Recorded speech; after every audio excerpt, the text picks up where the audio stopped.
अगला क्वेश्चन देखते हैं, क्वेश्चन नंबर 10। क्वेश्चन नंबर 10 बोल रहा है कि एक अभिभावक अपने विद्यालय में मिलने के लिए कभी नहीं आता, तो आप क्या करेंगे उसी के बारे में। ऑप्शन ए है बच्चों की उपेक्षा करेंगे, बी है अभिभावक को लिखेंगे, सी है आप स्वयं उनसे मिलने आएंगे और डी है बच्चे को दंड देना शुरू करेंगे। तीन में से कौन सही होगा? तो ऑप्शन सी सही होगा। ठीक, सी की व्याख्या क्या है देखते हैं। यदि छात्र का अभिभावक विद्यालय में किसी कारण वश शिक्षक से मिलने नहीं आता है तो शिक्षक को चाहिए कि वह स्वयं अभिभावक से मिलने उसके घर जाए तथा छात्र से संबंधित समस्याओं पर अभिभावक से वार्तालाप करना चाहिए। ऐसा अगर करेंगे तो अभिभावक का क्या होगा, ऐसा लगेगा कि बच्चे क्या कर रहे हैं, पढ़ाई में रुचि है, ताकि शिक्षक लोग जाके घर पे अभिभावक को बता सकें बच्चे की रूटीन कैसा है, एक्टिविटी कैसा है। ठीक, क्वेश्चन में 11 देखते हैं। 11 बोल रहा है कि बचपन का सांप्रतिक दृष्टिकोण की मान्यता है। ऑप्शन ए है बहुत तरीके से बच्चे प्राप्त वयस्कों के बराबर हो जाते हैं, बी है बच्चों को युवा प्राप्त वयस्कों के रूप से सबसे अच्छा माना जाता है, और ऑप्शन सी है बचपन आधारित रूप से प्रतीक्षा अवधि है, और ऑप्शन डी है बचपन वृद्धि एवं परिवर्तन की एक अनूठी अवधि है। तीन में से कौन सी होगा? ऑप्शन नंबर डी, बचपन वृद्धि एवं परिवर्तन की एक अनूठी अवधि है। व्याख्या देख लेते हैं इसका। कह रहा कि बचपन की सांप्रतिक दृष्टि की मान्यता है कि बचपन वृद्धि एवं परिवर्तन की अनूठी अवधि है। क्वेश्चन नंबर 12 देखते हैं।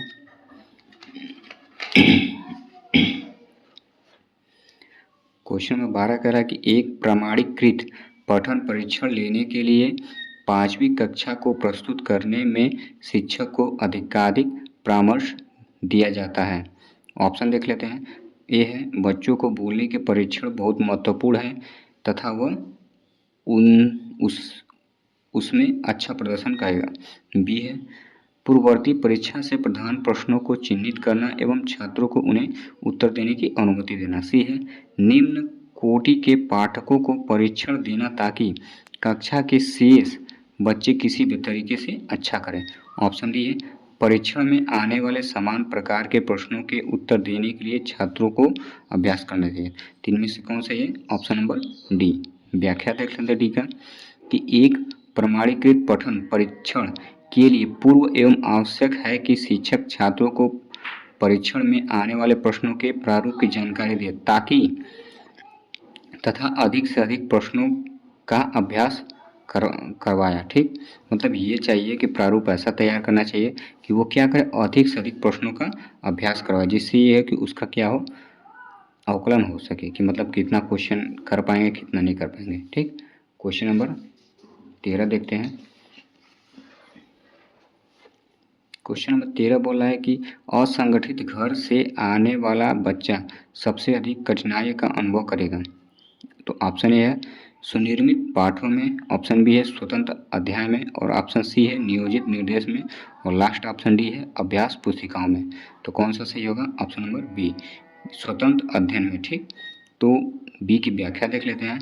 असंगठित घर से आने वाले बच्चों में उनके वातावरण का प्रभाव अवश्य पड़ता है, जिसमें उन्हें अनुशासन एवं आत्मनिर्भर जैसे गुणों का अभाव पाया जाता है। इन गुणों के अभाव में बालक स्वतंत्र अध्ययन और कठिनाई का अनुभव करेगा। ठीक है, क्वेश्चन नंबर 14 देख लेते हैं। 14 बोल रहा है कि आप देखते हैं कि एक छात्र बुद्धिमान है तो आप क्या करेंगे?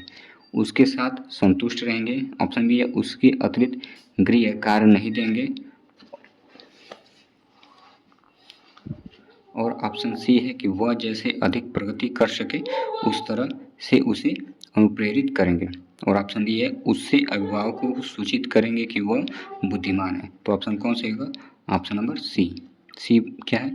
वह जैसे अधिक प्रगति कर सके उस तरह से उसे अनुप्रेरित करेंगे, मतलब जैसे जैसे उसका वृद्धि होगा, विकास होगा, पढ़ने में उसकी कौशल शक्ति बढ़ेगी, उसी तरह उसे क्या करेगा? अनुप्रेरित करेंगे। सी की व्याख्या देख लेते हैं। कह रहा है कि बुद्धिमान छात्र को उसके अधिगम को सही दिशा देने के लिए शिक्षक द्वारा उसे समय समय पर निर्देश देना चाहिए। शिक्षक कहते हैं उसे समय समय पर निर्देश देना चाहिए, क्योंकि तीव्र बुद्धि वाले छात्रों को सामान्य छात्रों के साथ शिक्षण कार्य करना उचित नहीं माना जाता है। इसीलिए ठीक है। क्वेश्चन नंबर 15 देख लेते हैं कि यदि कुछ विद्यार्थी कक्षा में अध्ययन की चित्तवृत्ति में नहीं है तो आप क्या करेंगे। ऑप्शन देख लेते हैं। दिया है कि ए है कि उन्हें अध्ययन के लिए बाध्य करेंगे, ये तो गलत है। उन विद्यार्थियों को कक्षा छोड़ने के लिए कहेंगे, ये भी गलत है, क्योंकि ये दोनों क्या है, दोनों निगेटिव है, तो ऐसा हो ही नहीं सकता है। ऑप्शन सी देख लेते हैं। उन्हें चेतावनी देंगे कि वे अवश्य अध्ययन करें, नहीं तो आप प्राध्यापक को सूचित कर दें, ये भी दंडित है, ये भी निगेटिव है, ये भी हो नहीं सकता। ऑप्शन डी सही होगा। डी बोल रहा है कि उन्हें उनकी रुचि अथवा आप अपने विषय के अनुसार रुचिपूर्ण चीज़ें बताएंगे। तो डी की व्याख्या दिया है, अध्ययन में चित्तवृत्ति का तात्पर्य अध्ययन में रुचि न लेना है। अगर किसी छात्र द्वारा इस तरह की प्रवृत्ति अपनाई जाती है तो शिक्षक को अपने विषय वस्तु से संबंधित उनकी रुचि के अनुसार शिक्षण करना चाहिए। शिक्षण कार्य को मनोरंजक एवं रुचिकर बनाने के लिए शिक्षक सहायक सामग्री का भी प्रयोग किया जाता है। ठीक है। क्वेश्चन नंबर 16 देख लेते हैं। 16 बोला है कि वह स्तर जिससे बच्चा किसी वस्तु एवं घटना के बारे में तार्किक रूप से सोचना शुरू करता है कहा जाता है। क्या कहा जाता है। ऑप्शन ए संवेदन प्रौढ़ अवस्था, औपचारिक अवस्था, पूर्ण क्रियात्मक अवस्था और मूर्त क्रियात्मक अवस्था। तो ऑप्शन कौन सही होगा। ऑप्शन नंबर डी मूर्त क्रियात्मक अवस्था। इसकी व्याख्या देख लेते हैं। पियाजे क्या है, एक वैज्ञानिक है, ठीक, कि पियाजे के संज्ञात्मक विकास के सिद्धांत के अनुसार तीसरे चरण अथवा मूर्त संकृत अवस्था मतलब 7 से 11 वर्ष तक, क्या 7 से 11 वर्ष तक में बालक किसी वस्तु या घटना के बारे में तार्किक रूप से सोचना प्रारंभ करता है। अगर मतलब जो बच्चा 7 से 11 साल तक है वो क्या करता है, तार्किक रूप से किसी भी घटना को सोचने में सक्षम हो जाता है, मतलब प्रारंभ कर देता है।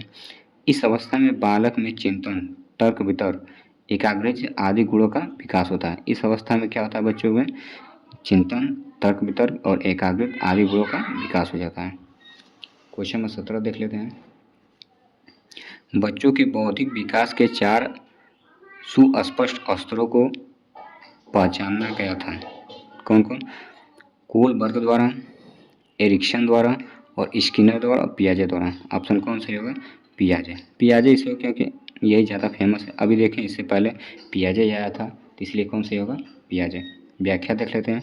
पियाजे द्वारा बच्चों के बौद्धिक विकास के 4 सुस्पष्ट स्तरों को पहचान किया गया है, जिससे संज्ञात्मक विकास के सिद्धांत के नाम से जाना जाता है। ये 4 स्तर क्या है, निम्न, चारों स्तर के याद कर लेंगे। संवेदिक गतिका में 0 से 2 वर्ष आते हैं और पूर्व संक्रियात्मक अवस्था में 2 से 7 वर्ष आते हैं और मूर्त संक्रियात्मक अवस्था जो अभी पढ़े हैं इससे पहले वाले क्वेश्चन में 7 से 11 आते हैं और औपचारिक अवस्था क्या है, 11 से 15। वापस देख लेते हैं। संवेदिक गतिका 0 से 2 वर्ष, पूर्व संक्रियात्मक 2 से 7 वर्ष, मूर्त संक्रियात्मक 7 से 11 वर्ष और औपचारिक संक्रियात्मक 11 से 15 वर्ष तक। ठीक है। अगला क्वेश्चन देखते हैं 18 नंबर। अल्पवयस्क बच्चों के अधिगम में अभिभावकों की भूमिका होनी चाहिए। क्या क्या, निषेधात्मक, अग्रसक्रिय, संवेदात्मक, उदासीन। कौन सी होगा, ऑप्शन नंबर बी अग्रसक्रिय, ये तो निगेटिव है।